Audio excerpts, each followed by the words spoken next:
The roots of the Hornbeck family tree reach all the way back to the Netherlands, where in the mid-1600s, Judicus van Hornbeck has a son named Warner, but Judicus and his wife die before Warner is 3 years old.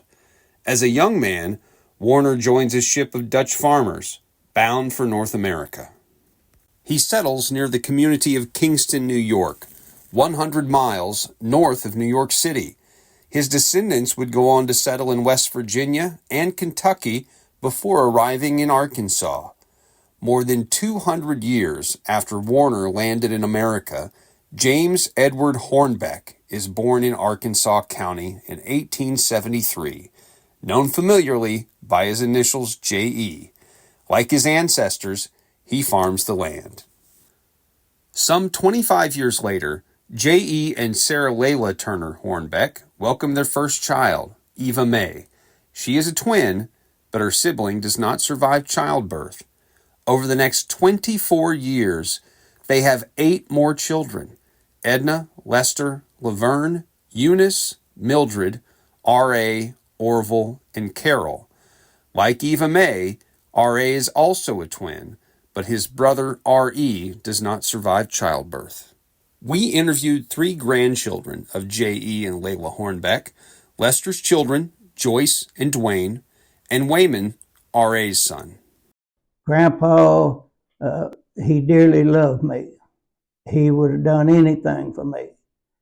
A common memory they all shared was of Grandpa's pipe and mustache. In fact, any family member alive before 1955, when J.E. passed away, has that common memory. Had a handlebar mustache. And when he wasn't smoking a pipe, he was twirling on that handlebar mustache. Well, they just didn't have a car. Mm-hmm. Times were hard, and but they always had a big garden south of the house. Joyce likely spent more time with Grandma than the boys did. She describes her as pleasant and laughing when she felt good. She was real sweet. Was she? She had neuralgia in her face, mm-hmm. and she would sit like this a lot of the time. I find myself doing that too. I don't know if it has anything to do with her. The Hornbeck and Bell bloodlines first intersect when Eva May marries Oscar Bell. As the Bell family grows, Eva May's siblings are still being born, creating a family tree where the youngest Hornbeck children, R.A., Orville, and Carol, were uncles to boys their own ages. This was the beginning of several generations of uncles, nephews, and cousins that were not only relatives, but good friends as well. Dwayne Hornbeck recalls a cabin down in the bayou that they built out of scrap lumber. And so we would go down there, like if we played football on Friday night, and after we did, we'd go down there and spend the rest of the night down there. Once in a while, they'd play poker. Of course, we didn't have any money. But one night, after they'd gone to sleep, a fire started in the cabin. Dwayne and his younger cousin Wayman threw on their clothes to put the fire out, and only afterward realized they'd switched pants. And Dwayne had Wayman's on. We didn't notice anything. We were trying to get their britches on like that, but we've laughed about that so many times.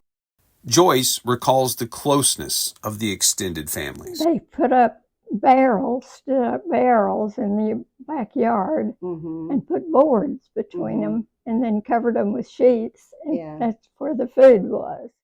And many of their gatherings centered around weekend church services, first at the Prairie Gym Schoolhouse, and later in DeWitt, where Bells and Hornbecks accepted Jesus as their Savior. Oh, Daddy loved his church. Mm-hmm. He worked in that church a lot. I saw such a change in him when he became a Christian, when he accepted the Lord. There were other families that came from Kentucky to Arkansas about the same time as the Hornbecks and settled on neighboring farms. These were families that later attended church services with Hornbeck descendants in DeWitt, where they formed early memories of church and family. These individuals became teachers, friends, role models. This story just scratches the surface of our family history, but the full stories can live on. if we pass them on to future generations.